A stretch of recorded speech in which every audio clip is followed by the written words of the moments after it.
Hello and welcome to our regular live question and answer session. I'm Mayor Fuel. I think many of you know that education and teaching has always been important to me. So the start of the school year is bittersweet now that I've retired. Maybe it's not as bittersweet for my former students, but it is for me. Knowing all the incredible teachers and staff who are welcoming back students to Strathmore schools is very uplifting. And we're very fortunate to have such a group of dedicated professionals. So thank you to all of the teachers and staff this year. We're also fortunate to have a special guest today. Bevan Daverne is the superintendent of Golden Hills School Division. He's also the president of the College of Alberta School Superintendents. So he really has a solid understanding of what preparations have been made to safely welcome students to the new school year. And Bevan doesn't know this, but one of the reasons I brought him here is it's been a pretty stressful 6 months for me as mayor, and council has had some struggles. So I thought maybe while you're here I could just check with you if there's any teaching positions that might be coming open for the 2021 school year. And as town facilities did take time to make changes to our operations, each school district has created a plan to address the new reality of COVID-19. We have questions today about remote learning, what will happen if students display symptoms, and how classes may have changed due to COVID-19. If you have any questions, please send them in through the comment section below, and we'll try to answer them during the session. So welcome, Bevan, and if you wouldn't mind telling me if there is a position available that I could maybe throw my name in for, and thank you for joining us today. Well, thank you very much, Mayor, for having me here today. Actually, we are actually looking at a little hiring right now, so it's certainly a possibility. Get my phone out. This is actually the first formal day back for our staff, so they're back in buildings today, getting ready. But I have to say, our principals have been very busy over the summer, talking with lots of parents, taking lots of calls, and we very much have appreciated that connection with parents over the summer. Their response to survey feedback, there's been a lot of work to prepare, and their feedback has been very, very helpful. So we appreciate that very much. I want to start off with what students can expect this year. And one of the questions I've heard parents wonder about online is what exactly has changed for the coming school year? In other words, what will students see when they walk through the doors? So there will be some differences that they see for sure. So the way that classrooms are organized, how furniture is set up, the spaces between things is different. Coming back, also of course masks are now mandatory for grade 4 to 12 and teachers as well. So they'll see kids wearing masks. But there's a big difference will be in all the different routines, all those changes. So lots of additional cleaning in our schools during the day, daytime cleaning, lots of additional sanitizing. Kids, students will see more changes in the routines for them, washing their hands, respiratory etiquette, sanitizing their hands, all those kinds of things. And then also in the routines, just moving around the school. How does it work to come into the school? How does recess work? How does class change work? All of those things will be different. So lots of staggering those movements around the school. Differences where every student will have their own entrance.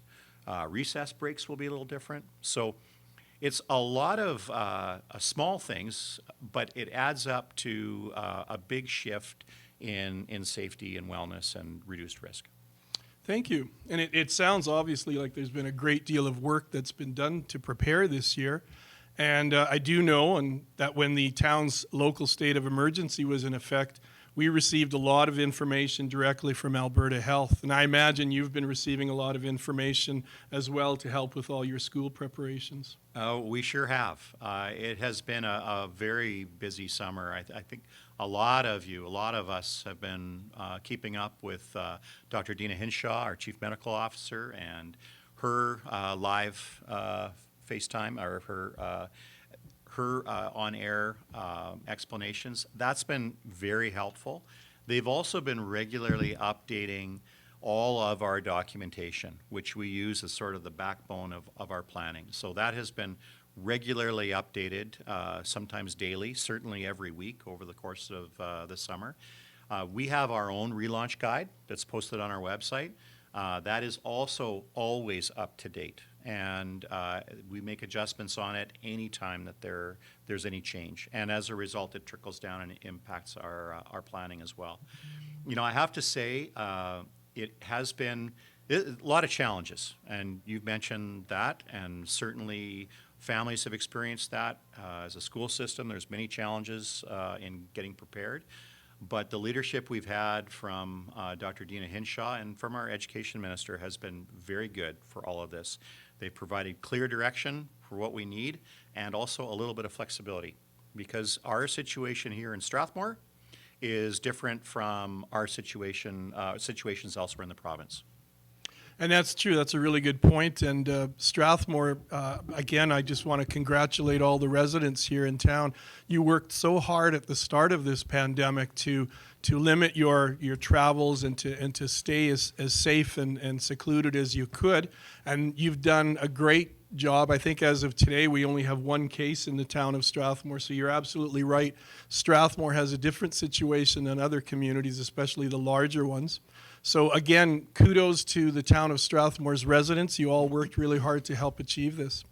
And obviously September is the start of the school year, but it's also not far from the typical cold and flu season. And we've heard several questions about potential confusion between cold and flu symptoms and COVID-19 symptoms. What can you tell us about how schools will respond to students who have common symptoms this year? And then how can parents prepare for this as the school year gets rolling?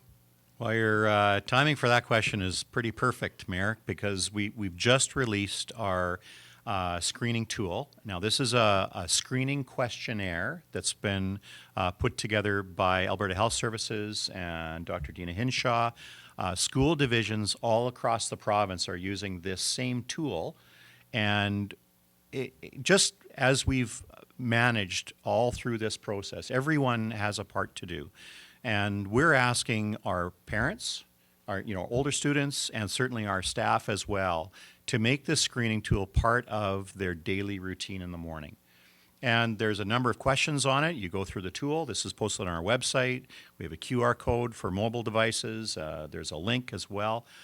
This has gone out to all of our parents and staff. You just go through the questionnaire, and if you're answering yes to those questions, you follow up with Alberta Health, and they have an additional screening process, and you just follow their recommendations. So a little bit, we do recognize that, for some students, they may have seasonal allergies. How do we tell the difference between seasonal allergies and COVID symptoms? And this tool helps to identify what you should do next. We would ask in all of those cases, go get a test. Once the test is negative, you come back to school. And that helps to benchmark sort of what is normal for that student or that staff member. And then we can manage it a little differently if an allergic reaction occurs again during the year or something like that. Thank you. And again, I'd like to thank the various staffs of the various schools in our town. I know teachers are going to be working really hard to help students along the way during the school year. There are going to be times you'll be helping them get caught up. There'll be online things that are going on. And you have such a strong set of administrators and teachers within our various schools, so I know they'll be able to rise to the challenge. I think it's important to point out that we're making the best plans we can with the best information available. In the spring, we heard from some residents who felt we overreacted by closing so many facilities and programs. I just want to assure you that the town was acting out of an abundance of caution because our job was to try to protect the safety of the community. And I think as we look forward at our low case numbers over the months, that we've all done a good job to try to ensure that we stay as safe and healthy as we can. And I think we had much more to risk if we underestimated the threat and didn't react as strongly as we all did. So again, congratulations to everyone. I know the schools and the administrators were a big part of that as well. And also the town has openly encouraged everyone to wear a mask when keeping 2 meters of physical distance is difficult. And wearing a mask will help to protect the people around you. And if they wear a mask, it will protect you. And again, I've talked about that before, and I know people get tired of it, but the mask is really to try to contain your situation. So if I've got some symptoms, my mask will help contain anything should I sneeze or cough. And then if other people also have a mask, they'll be trying to protect the others. So it shouldn't really be a political statement. We're just trying to make sure that as many people as possible are trying to protect each other. And the first time I saw the use of masks was many years ago at Strathmore High when we started to receive a lot of international students. And many of the Asian students, if they came down with a cold, would be wearing a mask. And a lot of us didn't understand. We thought they were trying to protect themselves. But the culture there has worked so hard to try to protect each other. So if you have symptoms, if you have a cold, the mask is there to try to help contain some of those particles. And in order to keep COVID-19 from spreading, we need to stick to the simple protocols of washing our hands regularly, maintaining that physical distance, wearing a mask when necessary, and staying home if you're sick or showing symptoms. If you are concerned that you have COVID-19 or you are exposed, then contact 811 and schedule a test to find out for sure.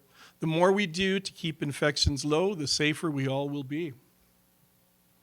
Mr. Daverne, did you want to add any more as far as masks in schools? So we will be, masks are mandatory on buses on the way to school. They're mandatory for all grade 4 to 12 students in hallways and common areas. In the classroom, it's a little different. And so it will be depending on what students are doing in the classroom. But Dina Hinshaw, the Chief Medical Officer, has provided really good recommendations on what to do there. We do know that it's sometimes hard to understand someone who's talking, who's wearing a mask, and sometimes understand whether it's a teacher or students. And so depending on the activities in the classroom, masks are not mandatory there. But there will be some situations if students are working more closely together or facing one another that then teachers will say, okay, time to put your masks on. So that'll be our processes there. And just as you mentioned, there are some really key critical things that all add up to a much improved level of safety. The hand washing is a big deal. Respiratory etiquette, regular sanitizing. If you have symptoms, stay home. Those things are all very important, and we're adjusting a lot of our school routines to encourage as much physical distancing as we can get, and of course ramping up all our cleaning and disinfecting. And one of the good things that can come out of this situation is that people have probably relearned or reemphasized that hygienic approach to life, and that if you really work hard to try to take care of yourself and others around you, you can all stay healthy. I know the teaching staff and the office staff at Strathmore High, on a lighter note, are probably looking forward to Kyle Larson wearing a mask, just for the aesthetics of that. Shifting topics a bit, we heard from some parents who are opting for remote learning. Could you please describe to our public what the remote learning will look like? So we do have families, certainly all across our system, that they may have a high-risk medical situation at home. They may have a multi-generational family, and maybe grandpa or grandma lives with the family and is just coming back from some medical treatment. And for them, their level of risk is higher than others. And so we do have a small percentage of families that we are setting up with learning at home. Now, this is going to be different from what we did in the spring. So it's sort of an enhanced version. As I mentioned, it's a small number, a very small percentage of our overall students. In the spring, we didn't cover as much curriculum.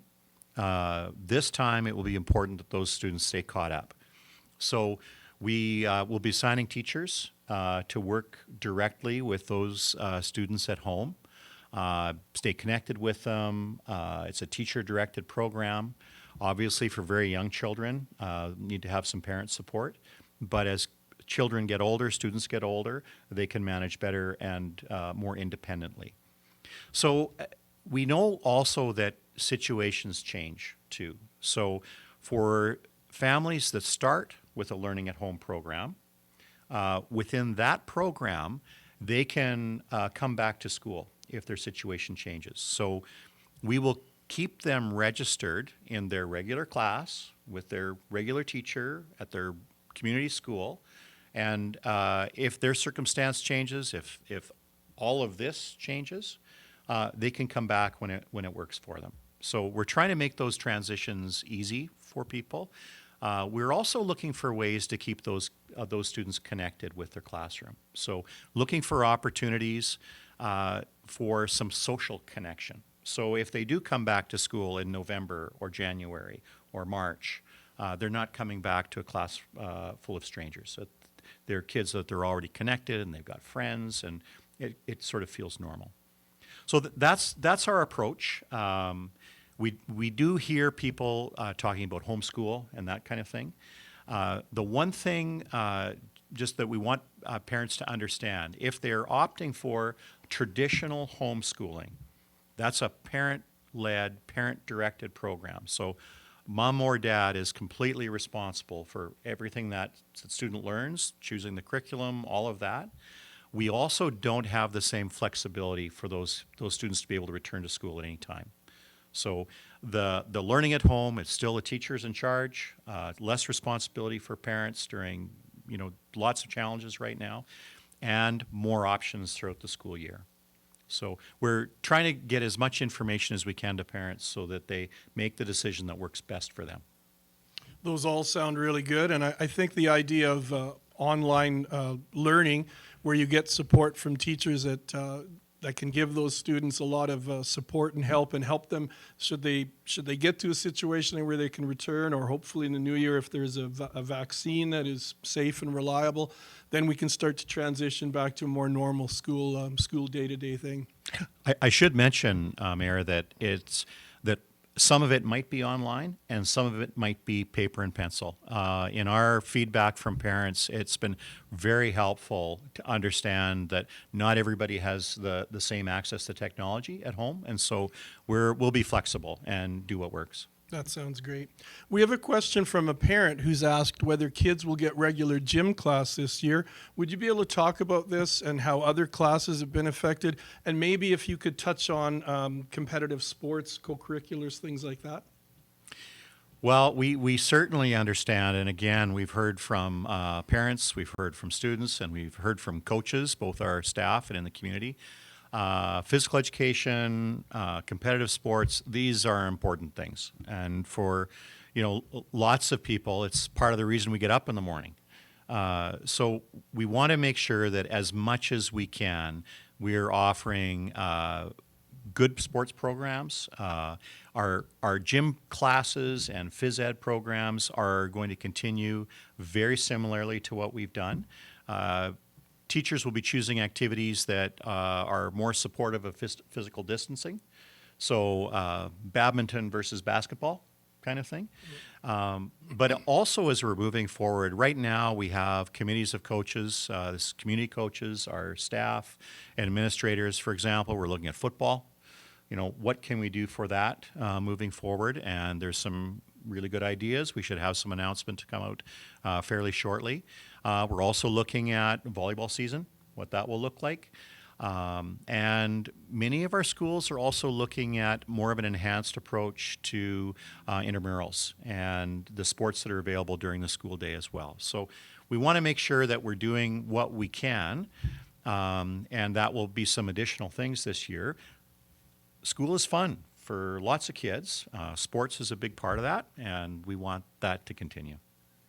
And I think you touched on briefly earlier about recesses might be staggered, or you might have a different approach to recesses. Could you touch on that? So for a lot of our elementary classes, keeping them in their cohorts gives them a lot more flexibility during the day. So some of our playgrounds where we have lots of space, they will have their own area for some groups. They have their own door. We might have staggered times for them to go out and come in from the playground. It's a little different at every school because their playground and their school yard is a little different, but that's the idea. And so principals are working out what works best for them. That's one of the advantages of the way that the recommendations have been made from Alberta Health Services and Dr. Hinshaw, because it provides flexibility to do what works within your school building and your school grounds, but at the same time, managing regulations that we know are going to help everybody. Thank you. Again, I'm really grateful to our residents for the support, patience, and resilience they've shown over the past several months. It's been a real test for our community, but it's also shown how much we care about each other as a community, and I think that's a real strong show of what Strathmore people are like. Maybe you could talk about students and how parents fit into that as well. Well, it has been obviously a very challenging time. We each of us may know people who've had been tested positive for COVID, and there's been a range of reactions with that. We certainly get a lot of information from the media, and this affects everybody differently. As students are coming back to school, our teachers, there will be differences in school, but our teachers are going to be welcoming them back. We'll be having mask practice during the day. Our teachers will be wearing some PPE as well. We'll be doing this in ways that are fun and welcoming, and students respond if there's something that they need to be worried about. They're looking to the adults to tell them how they should react. And we want school to continue to be a comfortable, safe, fun, and learning environment, and that's the approach we're going to take with kids. Yeah, that's a great idea. And one of the things I saw in a news report was, and maybe parents at home, if you haven't tried this, we have a weekend coming off before you go back to school or start school. Some parents are using electronic device time. If kids are playing video games or on their phones, you can use that time as a period to get used to wearing a mask and practice putting it on. And then it's not such a strange thing to the child when they come to school on the first day of school. We've had a few questions come in. I think that's one of the beauties of this Facebook Live idea, is that we can actually deal with real-time questions. So we've got a few questions that have come in, and so I'd like to pepper you with these rapid-fire questions. They're each worth 10 points, and there's a fabulous prize at the end of today's session. The first one is, and it's a kind of a question that is hoping that you'll touch on it again. Could you just quickly review or talk about what to do if you're a parent and your child may show some symptoms? So the easiest way to answer this question is print off, if you want, that screening tool and put a magnet on it and put it on your fridge. Or have the QR code and bookmark it on your phone or mobile device. And mornings, just go through and check off the questions. And if there is, if a symptom comes up that sort of triggers you to go to the next step, let's say your child has a cough and a headache. First of all, we would say don't send your child to school. Secondly, there's an additional screening tool, and there's a link also included with that will guide you through a process with Alberta Health Services. You can also call 811, okay? And then just follow their recommendations. Ultimately, at least once, for kids that are developing some kind of a symptom, we want parents to go and get a test and then say, okay, negative test, it was just a cold, or yep, it's the allergies that I knew it was, no problem, and then the child can come back to school. There's, as you can imagine, the list of potential symptoms and the potential options for all of this is a pretty wide list, and we're not going to cover all that today. But our principals are well versed, and if you're not sure as a parent, phone the school, talk to the principal, and they'll walk you through it. Thank you for that. We have a question about online support for French immersion students. And are there going to be online supports for anything in the physical education area? So French immersion students, if you've been following the media, that's actually a little bit of a challenge all across the province. And part of the challenge comes, as we're looking to support learning at home for parents. We're pooling students from across our system. And, we will have hopefully enough for a grade 4 class. We think that will likely be in the neighborhood of the numbers. It sort of tells you how many. There's not that many. But the challenge for us is with French immersion, we have much lower numbers. And so I would encourage our French immersion families to talk directly to their principal. Talk to Mrs. Seabrook. She's working directly with French immersion families, and they're looking at this on a case-by-case basis and finding what works best for each of those individuals. And truthfully, that has been kind of the process that's been followed so far. Many parents have contacted their principal this last 2 or 3 weeks and are working through what's going to work best for them in their specific situation. And as I said earlier, we want to meet the needs of all of our students. We know that we need to be flexible. And that's part of the reason that we're looking at a learning at home program where parents can come back at any time. So we're not setting half a year, end of the year kinds of things. And would you be able to touch on the physical education part? Is there online support for parents who are doing that at home as well? That's going to be quite a bit more challenging. So the phys ed portion of a learning at home program, that will be things that get worked out between the families and the teacher. Different families will have access to different opportunities that way. And so I think there'll be quite a variation in what that looks like. Okay, thank you. Our next question is, will the school ever contact Alberta Health Services about a specific student? And what if a student does test positive? Will parents be contacted first? So as I understand the protocols, and there's a lot of them, and they've just come up with the overall approach to manage all of this with schools. But my understanding is parents are always contacted first. So if you go in for a test, the person being tested or their guardian will always be the first to know. As a school system, there is information that comes to us and comes to the school directly. We're not sure at this point how specific that is. And then there's different levels. If we have one case in school, that would be managed differently than 2 and very differently than 5. And so it's very different circumstance. We know from the way the protocols are written, the Alberta Health is very serious about tracking cases, where they originate, where they're going, and then their ability to take action very quickly. I would also add, they're very concerned with privacy. So, and as are we at each of our schools. So we're very respectful of family, parent, and student privacy, and certainly AHS is following those guidelines as well. Thank you. Thank you for that clarification. We have a question that asks, will teaching staff, support staff, and bus drivers, will they also be required to wear masks? Yeah, so the rules apply very similarly to staff as students. So our bus drivers will be wearing a mask unless their bus is empty. And our teachers and support staff, if they're in close range of students, if they're inside that kind of 2 meter and they're face-to-face, if, for example, a teacher is moving through his or her classroom helping students at their desk, they'll be wearing a mask. If the teacher is at the front of the room teaching and there's separation, then we would be suggesting not, because we're not obligated to, but also it's very helpful for everyone to understand if you can see what the person is saying as well as hear what they're saying. Yeah, those are all good points. Thank you. Question about students who might wind up being sick for extended periods of times. How would they be able to make up work?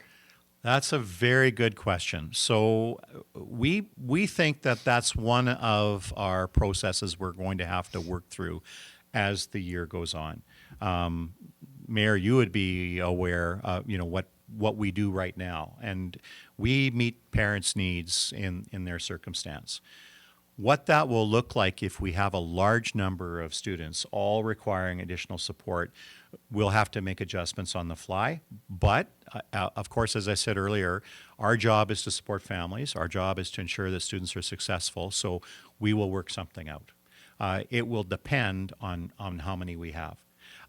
You mentioned earlier some of the things we can do to prevent illness. You talked about international students. Yeah. They have some cultural things that they've practiced for many years. We are hearing interesting things coming out of other countries that their flu season has started already. They're doing all the things that we're doing: social distancing, they wear masks in public, respiratory etiquette, lots of hand washing, extra cleaning. and they're finding that their flu season is not showing up the way it normally has. So we certainly know those things work. And it's possible that we'll see less illness in some ways this school year than we would normally with all these additional measures. So, none of us have been through a pandemic before. It's new for everybody. Everyone is following the best advice and doing the best we can. You mentioned earlier, it's easy to look back and say, well, we should have done this or should have done that. But right now, all we want is the best for everyone and to do the best we can under the circumstance. So we sure appreciate the work of our parents, our teachers, our administrators. Everyone, as you said, is pulling together and we're doing very well. So we just want to stay on that road. Yeah, thank you. And if I could ask of anything of the residents in Strathmore, if you're a parent or grandparent of children in Strathmore this coming fall, please remember that we're all in uncharted territory. We're all learning and changing as this pandemic goes through. So please be patient with our staffs and our support staff, our teachers, because I know that the different schools in Strathmore and the division itself, the leadership there, has always been a parent-focused and a child-focused situation. So if everyone can just be patient with the school system as we go through, I'm sure, like you said, we're going to have to make changes, we're going to have to adjust, we're going to have to evolve as the school year goes on. Two more questions. I have one here and then one from myself because someone had asked me earlier. And the question is, will class sizes in classrooms be able to accommodate social distancing? And if so, how can that happen? So that's also, it depends answer. Some of our classrooms, the answer is yes. Some of our classrooms, we don't have 2 meters between students. So there are quite a long list of other accommodations that we follow in there. So in some circumstance, students will be wearing a mask. So that's an option. In other situations, we change the configuration of the classroom so that kids are not facing one another. We know it's very clear at this point how the virus is transmitted, and face-to-face contact increases that risk significantly. So students who, for example, are working in rows, are behind another student, nobody's facing one another, and we have those setbacks a little further, we significantly reduce the risks. So we're going directly from the Chief Medical Officer's recommendations here, and as they evaluate evidence from all around the world, there's lots to support that it is a very safe approach. So we've made those adjustments, also made some furniture adjustments in our classrooms. So you would know that years past, many schools moved to group tables and that kind of thing. That's sort of the new norm. So we've been making those adjustments so that we can have those other kind of considerations where we're not able to have students 2 meters apart. And I know there was a recent, a bit of an uproar in the States from a student who took a photograph of a class change in a high school. Are there directional arrows in some schools as far as class changes in walking? So I think probably everyone is aware that for the first 6 days of school, we're doing a staggered start. So only half the students approximately will be attending on any one day. And that is exactly for all those reasons, Mayor. So as students are moving around the school, during that time, we are socially distanced. And teachers and administrators can set up all their processes, watch how it works in a very safe environment, and then make adjustments before everyone comes back to school. So it's a chance to work all of that out. Many of our schools have tape on the floors right now and other things. And those of us that, whether we've been to Rona or wherever over the past 3 months, we've watched those things move around on the floors. And so we know nobody got it right the first time. And they made adjustments. So we're using that first week and a bit to get everything right. And it's also an opportunity. Students can be comfortable coming back because it's been 5 months. Yeah. And teachers have a chance to practice all these new protocols. We've heard back from many parents that this is very reassuring. It's a way to start off where we know we're going to be safe automatically, but also we can build our routines, ensure that they're working well, and then as we move into kind of a normal or near normal part of school, things will work as they should. Sounds good. It's almost a throwback to older times when I student taught at Viscount Bennett in the early 80s. There was a wide, a very faded yellow line. It was wide in the middle of the hallways. And it was designed so that the students went to their classes on the right side of the line, so they always went in opposite directions. And the wide yellow line in the middle was for teachers to walk unimpeded by the students. So maybe we're going back to the good old days. The last question I have for you, sir, is from a parent whose child, I don't know if they like to be called children when they're in grade 12 anymore, but wondering if there's any new information about diploma exams for the 2020-21 school year. So everyone knows that we did not have diploma exams in June. We also, I think most people would know that they did have diploma exams in the summer. So students who took summer classes wrote a diploma exam. Currently, they are still planning to offer diploma exams, but as you know, as we've seen, they've been very responsive to what's been happening and actual occurrences in school. So right now, we're certainly planning for that to happen and moving ahead, but we're also, I would say, we're confident that they'll make the right decision if circumstances change. Thank you. And I see we have no more questions coming in live. So we're gonna be wrapping it up for today. I'd like to thank Bevan Daverne for being here from Golden Hills School Division and representing the Association of Superintendents in Alberta as well. It's been a really valuable presentation. Residents at home and families at home, I hope you got a lot out of this. You've learned a little bit. Stay safe and healthy. Thank you for answering all our questions. And to the parents at home again, thank you. And best of luck in the school year. Hopefully your children will stay healthy and safe, and it'll be a different kind of a school year, but it'll also be one that we'll talk about in future years with our families. Thank you to everyone who's sent in questions and joined us today. Our next live question and answer sessions will be September 10th and September 24th, each one at 1 p.m. If you have a question about what's going on in town, I hope you'll send it in.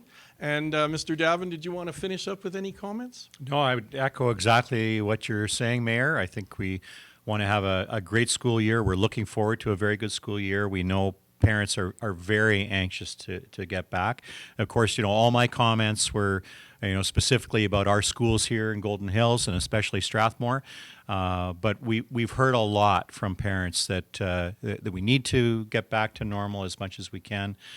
We also want to do it in a safe way. And we also want to keep those things that make school good as normal as possible too for everyone. So that will be our goal for the year. Thank you again for joining us. And to all the teachers in Strathmore, you're the ones in the trenches. I want to thank you. I know many of you have been going in through the summer to get ready, get your classrooms ready so they'll be as safe and healthy and welcoming a place as possible. I wish you all a good, solid school year, and hopefully everyone will stay healthy and happy. Take care, everyone.